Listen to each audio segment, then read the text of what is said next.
Hey up, I was a bit apprehensive about making this video yesterday while I was sort of in the planning stages.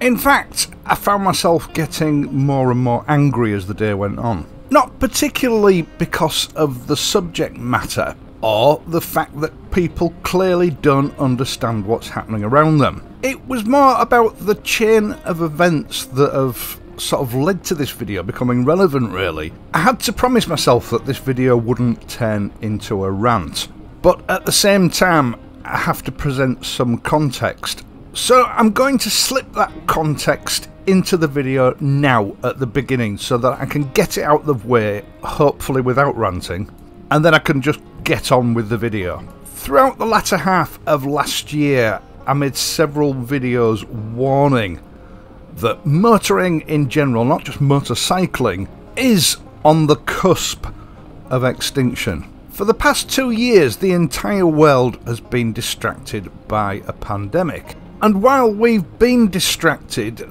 the politicians have been quietly but relentlessly pursuing a program of religious persecution against a common gas, carbon dioxide.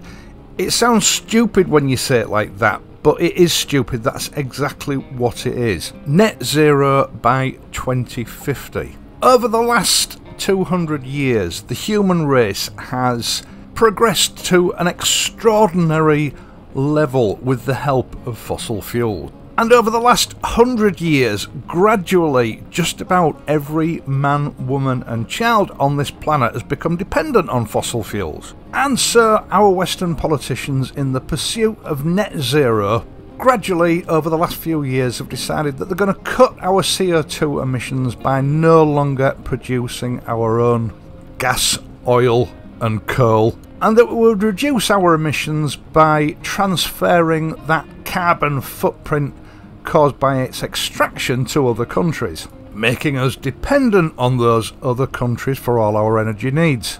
They've spent hundreds of billions of pounds, dollars and euros pursuing the extinction of carbon dioxide at the expense of our economy and our military strength, and to other, if you like, foreign political minds, that has made us, the West, look weak, naive, stupid and defenceless.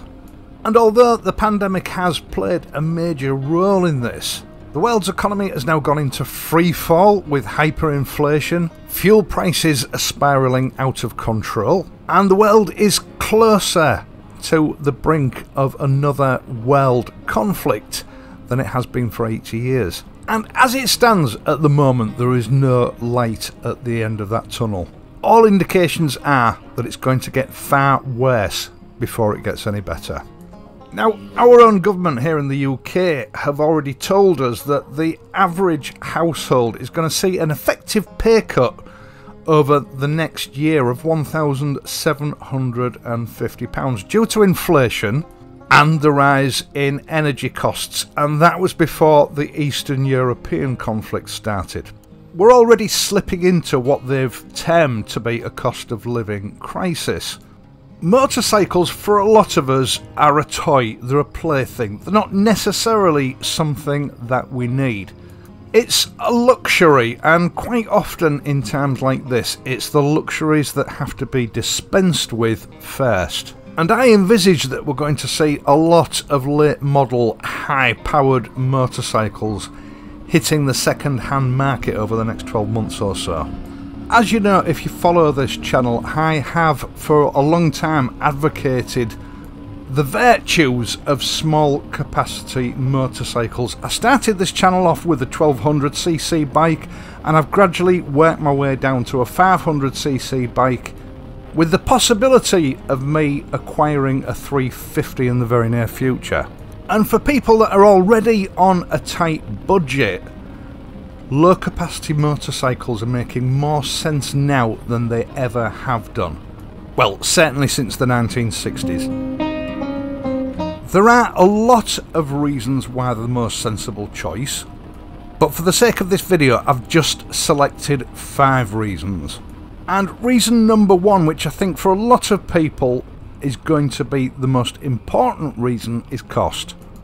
Small capacity motorcycles are cheaper to buy and they are cheaper to run.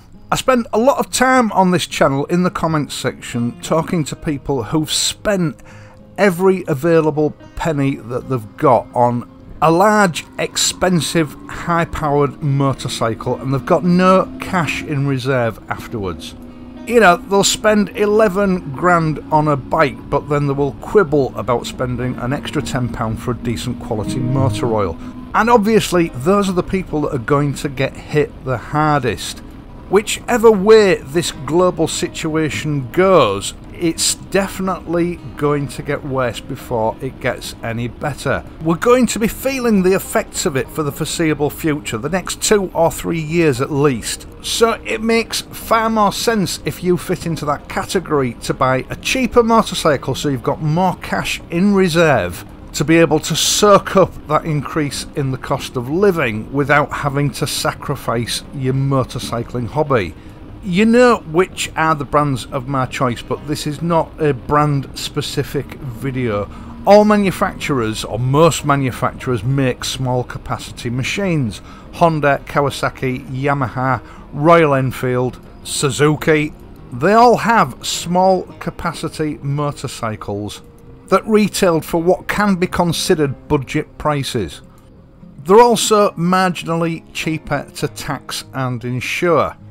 And another advantage is that they are often much simpler machines than the higher powered brothers and sisters, so there's the possibility of carrying out some of the maintenance yourself and saving money there instead of having to take it to a dealer.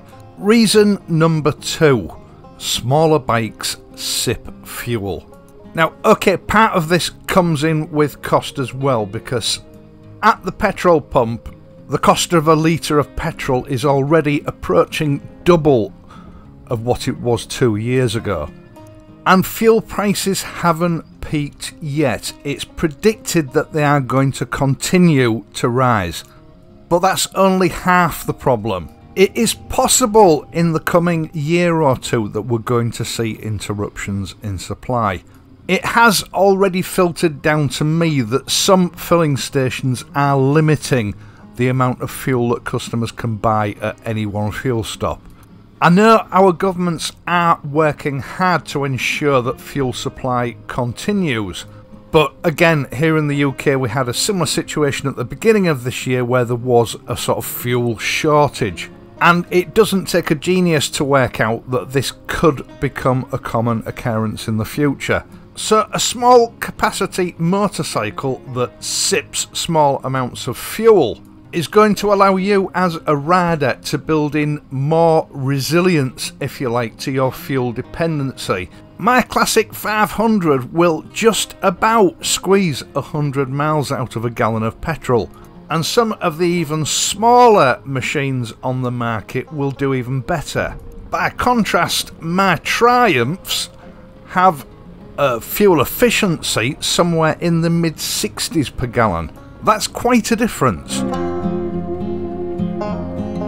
Reason number three, speed limiters. Across the UK and Europe over the next 2 or 3 months, we're going to start to see speed limiters creeping in on the sales of new model new cars, with those speed limiters rolling over onto all new cars by 2024. Now, a date hasn't been announced for motorcycles as yet, but it is coming. And granted, it is going to take a little bit of a time for the effects of these speed limiters to show up on the roads. And of course, in due course, the practice of governments mandating speed limiters on vehicles is going to come into place in other countries like the US, Australia, New Zealand.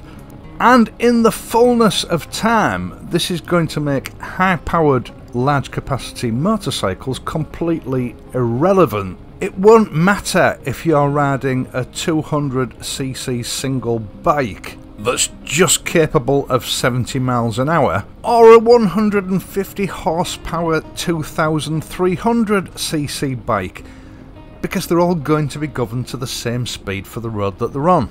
And I think this is quite relevant because one of the biggest complaints I always hear when I'm talking about low capacity machines is, well, that's not fast enough and powerful enough for me. Here in the States on the interstates, or here in Australia on whatever they call motorways in Australia, your bike needs to be able to travel at 80 or 90 miles an hour just to keep up with the traffic. Well, I've heard reports that both America and Australia are looking at programs for fitting speed limiters to vehicles in the near future.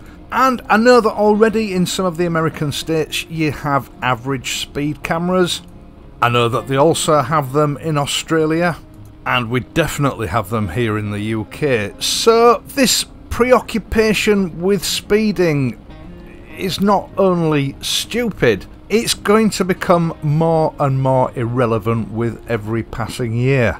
And I did a little bit of Googling yesterday about average vehicle speeds in different countries. Now, I couldn't actually find any information for Australia, but here in the UK I found a government report that suggested the average vehicle speed over a 24-hour period is only 25 miles per hour due to congestion, traffic lights and speed limits. So a motorcycle that'll travel at 150 miles an hour is pointless. You mean travelling time from A to B is going to be the same no matter what. Now actually the fuel computer in my car tells me that I'm travelling at an average speed of about 37 miles an hour.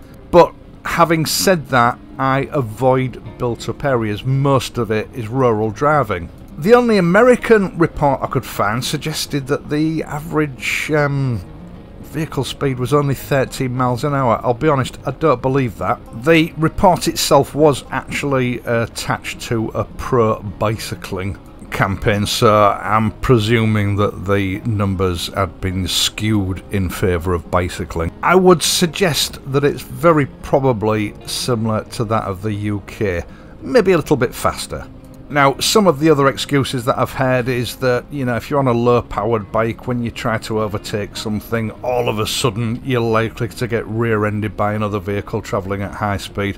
Well, if you're travelling at or near the legal limit and you find yourself in that situation, it's an indication that your overtaking manoeuvre has not been carried out safely and that you haven't allowed a sufficient gap between yourself and following traffic. That one doesn't wash with me.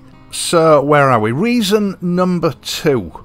Small capacity motorcycles are no good for touring. Well, I think I actually made a video on this some months ago, but it still keeps cropping up in the comments, so I'll go over it again. You can tour on any size motorcycle you like. Some of the most enjoyable motorcycle tours I've ever undertaken on my youth were on a single cylinder 125 2-up, carrying bags full of camping equipment. Trips of well over 1,000 miles. Now, I'm not looking through rose-tinted spectacles when I say this. Looking back, those were the most enjoyable motorcycle tours I've ever conducted. For the most part, traffic permitting, we were able to travel close or at the prevailing speed limit. The only time we couldn't was when we were on the motorway, and I was sort of limited to about 60 miles an hour with a passenger. And each trip went without any drama whatsoever. Engine size and power does not determine how tour-worthy a motorcycle is. People have circumnavigated the globe on machines of less than 50cc's engine capacity. Engine size for touring is irrelevant. Which leaves us with reason number 1, and for me this is the best reason.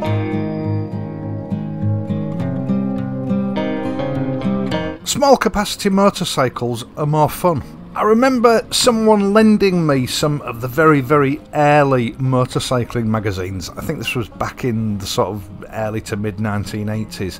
I didn't really want to borrow them because I wasn't really interested in old bikes then. It was something that was forced upon me and I took them just to be polite. And these were issues of magazines, I think the oldest was 1939 up until the late 1950s. And in some ways these were quite similar to the magazines that you can buy nowadays. Product reviews of the latest motorcycles. And for the most part there were sort of 250s and 350s, maybe the odd 500 among them, because those were the common engine sizes in those days. And they were far lower powered than the equivalent engine sizes today. It was those magazines that sort of hooked me, if you like, on the concept of classic bikes or modern classic bikes. The pages were full of Francis Barnett, AJS, Norton, Royal Enfield, and the reviews would tell a story of a trip from one place to another place, describing how the bike handled the terrain and the roads, how it performed in the prevailing weather conditions. Little stories that, compared with the bike journalism we get today, were literary masterpieces. And I remember one story where the author described himself as carefully steering the gearbox whilst keeping the engine on the boil. I don't think it really computed with me at the time, but what he was describing was the art of getting the best out of a low-powered motorcycle. At that time, I was riding a 70-something horsepower 550, and I remember thinking, thank God we don't have to do that today. Smugly thinking to myself that, it doesn't matter what gear you're in on modern bikes, you just pull back the throttle and it goes like a scalded cat. Because that's what high-powered modern motorcycles do. Now, that little passage that he wrote obviously stuck in my subconscious, and it wasn't until last year when I was touring on the Bullet in the hilly terrain of the Yorkshire Dales that the concept of what he conveyed to me in that article came home to roost. We all consider ourselves to be skillful motorcyclists, but really we're not. Modern motorcycles do a lot of the work for us, and the real art of riding a motorcycle where man and machine truly become one sort of living organism has gone. We've lost it. These days we just give our bikes a command and we expect it to comply. We don't work with the bikes anymore. It's a skill set that modern riders have lost. Some have probably never even experienced it, because they've always been in that pursuit of bigger, faster, more expensive, more bells, more whistles. And granted, when you've spent decades on high-powered machines and you suddenly find yourself riding a low-capacity, low-powered bike, it's a bit of a shock to the system. But that eventually passes. It gives way to something I think is a lot more special. You eventually learn how to harmonise with a small capacity bike in a way you never will with a big bike. A small bike offers you a little bit more of a challenge to get the best out of it. And before you know where you are, it doesn't matter that it's only 20 horsepower. In fact, power and speed stops being a concept that you even think about because you're just too busy enjoying yourself. You can relax and let go of your ego, but still experience the sensation of fulfillment, really. Just pure, unadulterated, untainted satisfaction. The absence of sterile ease actually makes it better. Right, once again, thank you so much for watching this and my other videos, and in doing so helping to support this channel. I really do appreciate it. I'd also appreciate it if you would leave a like and consider subscribing to this channel if you're not already a subscriber. I will of course be back next week, so until then, please ride safely and I'll see you soon.